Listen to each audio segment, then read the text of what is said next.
Hello, Assalamualaikum students. Welcome back to my new video. So today we're going to solve question number 12 of Journal from Pittiwala writer book Sinbor. Okay, so firstly I want to read first transaction जो हमारे पास April 4 की है. Okay, तो first I can read it. Goods costing rupees 900, selling price rupees 1440 given as charity. हमारे पास जो goods की costing है वो 900 रुपये है और अगर हम उसे सेल करेंगे तो वो 1440 रुपीज़ में सेल करेंगे. पर हमने गुड्स को सेल नहीं करा, उस गुड्स को हमने चैरिटी के लिए जो है डोनेट कर दिया. तो इसकी जो ट्रांजैक्शन है, चैरिटी एक एक्सपेंस है, तो फर्स्ट हम डेट मेंशन करेंगे. अप्रैल ऊपर लिखा हुआ है, अप्रैल 4. देन चैरिटी एक एक्सपेंस है, तो इसको हम चैरिटी और एक्सपेंस की कोई भी फैमिली होती है उसको हम डेबिट करते हैं. तो यहाँ पे लिख देंगे चैरिटी एक्सपेंस डेबिट. और हमने परचेजेस मतलब चैरिटी की हैं, डोनेट की हैं, तो परचेजेस को क्रेडिट कर देंगे क्योंकि परचेजेस हमारे पास से चली गई हैं. ओके, और इसकी जो हम नरेशन देंगे वो ये देंगे, to record goods given as charity. Okay, last question भी सेम था पर मुझे लगा कि आप लोगों को समझ नहीं आया होगा, तभी मैं अगेन इस वाले क्वेश्चन को आपको समझा रही हूँ. ओके, क्वेश्चन नंबर 11 भी बिल्कुल सेम है. ओके, तो नेक्स्ट अब ट्रांजेक्शन हमारे पास है वो अप्रैल 13 की है, तो वो मैं रीड आउट करती हूँ. अप्रैल 13 की ट्रांजेक्शन है, goods costing rupees 1800, selling price rupees 2880 rupees, distributed as free sample. इसका मतलब ये है कि गुड्स जो थी हमारे पास उसकी जो कॉस्ट प्राइस थी जो हमने ख़रीदी थी वो 1800 की ख़रीदी थी, और अगर हम उसे सेल करते तो 2880 रुपीज़ का सेल करते. पर हमने वो गुड्स फ्री सैम्पल के लिए, फ्री प्रमोशन के लिए, मतलब फ्री सैम्पल जो हम देते हैं वो प्रमोशन के लिए देते हैं, अपने प्रोडक्ट्स की प्रमोशन के लिए हम फ्री सैम्पल देते हैं, तो वो हमने गुड्स फ्री सैम्पल के लिए दे दी, हमने उसे सेल आउट नहीं किया. तो ये एंट्री जो है 1800 से बनेगी क्योंकि जो कॉस्टिंग प्राइस है उससे एंट्री बनती है. ओके, तो एक फ्री सैम्पल भी हमारा एक्सपेंस है और एक्सपेंस की फैमिली हमेशा डेबिट होती है, तो फ्री सैम्पल डेबिट हो जाएगा और परचेजेस क्रेडिट हो जाएंगी क्योंकि हमने परचेजेस जो है फ्री सैम्पल के लिए दी हैं. ओके, फ्री सैम्पल डेबिट हो जाएगा और परचेजेस क्रेडिट हो जाएंगी 1800 से. ओके, देन इसकी जो हमारे पास नरेशन जाएगी वो ये जाएगी, to record goods given as free sample. Okay, to record goods given as free sample, और नरेशन हमेशा हमारे पास सेम जाती है. ऊपर वाले का मैंने अमाउंट नहीं लिखा तो इसका मैं अमाउंट लिख देती हूँ, 900 रुपीज़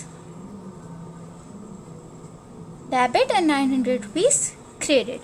ओके, अमाउंट एक ही होता है, उस क्रेडिट भी उसी से करना होता है और डेबिट भी उसी से ही करना होता है. अब हमारे पास जो नेक्स्ट ट्रांजेक्शन है वो है अप्रैल 19 की, तो फर्स्ट हम मेंशन करेंगे डेट, फिर उसके बाद हम रीड आउट करती हूँ transaction. Goods stolen costing rupees 3240, selling price 3960.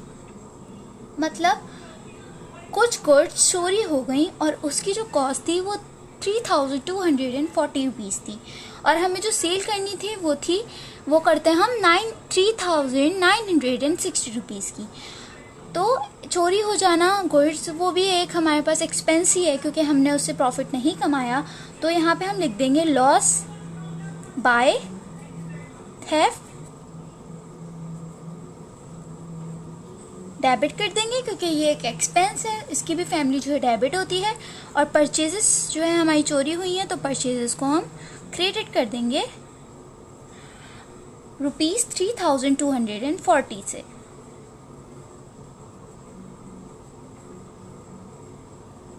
और इसकी जो हम नरेशन देंगे वो ये देंगे, to record goods lost by theft.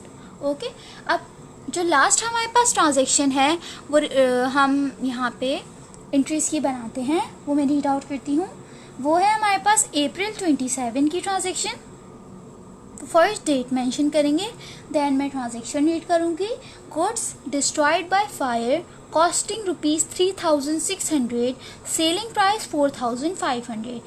कुछ जो हमारे पास गुड्स थी वो आग लग गई होगी तो उससे जो है वो डिस्ट्रॉय हो गई, तो उसकी कॉस्टिंग थी 3600। ये भी एक हमारे पास एक्सपेंस है क्योंकि हमने कोई प्रॉफिट नहीं कमाया, उल्टा हमारा नुकसान हो गया। ओके, तो ये भी एक्सपेंस फैमिली है, तो हम यहाँ पे इसको डेबिट कर देंगे। लॉस बाय फायर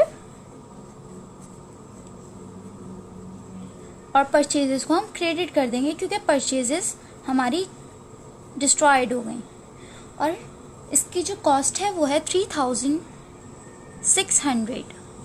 ओके, हम जो एंट्रीज बनाएंगे वो कॉस्ट प्राइस से बनाएंगे क्योंकि हमने कॉस्ट प्राइस से जो है अमाउंट से इसलिए बनाएंगे एंट्री क्योंकि वो हमने ख़रीदी थी। जितने की गुड्स होंगी हम उसी प्राइस से बनाएंगे। सेलिंग प्राइस तो हमें एक इसलिए दी हुई होती है कि हम अगर बेचते तो इस प्राइस पे बेचते। ओके, तो मुझे उम्मीद है बस ये क्वेश्चन हमारे यहाँ यहीं पे ख़त्म होता है। मुझे उम्मीद है कि आप लोगों को ये क्वेश्चन समझ आया होगा, और अगर आपको कुछ समझ नहीं आया तो आप लोग मुझसे कमेंट बॉक्स में पूछ सकते हैं, और अगर आप लोगों को बाकी क्वेश्चन चाहिए तो आप मेरी ओल्ड वीडियोस जाकर देख सकते हैं। ओके, तो अब तक के लिए बस इतना ही, और मैंने जो इसका क्वेश्चन था वो स्टार्ट में अटैच कर दिया है, तो आप वहाँ से स्क्रीनशॉट लेके इस क्वेश्चन को समझ सकते। ओके, तो अब तक के लिए बस इतना काफ़ी है। ओके, अल्लाह हाफिज़, मिलते हैं नेक्स्ट वीडियो में।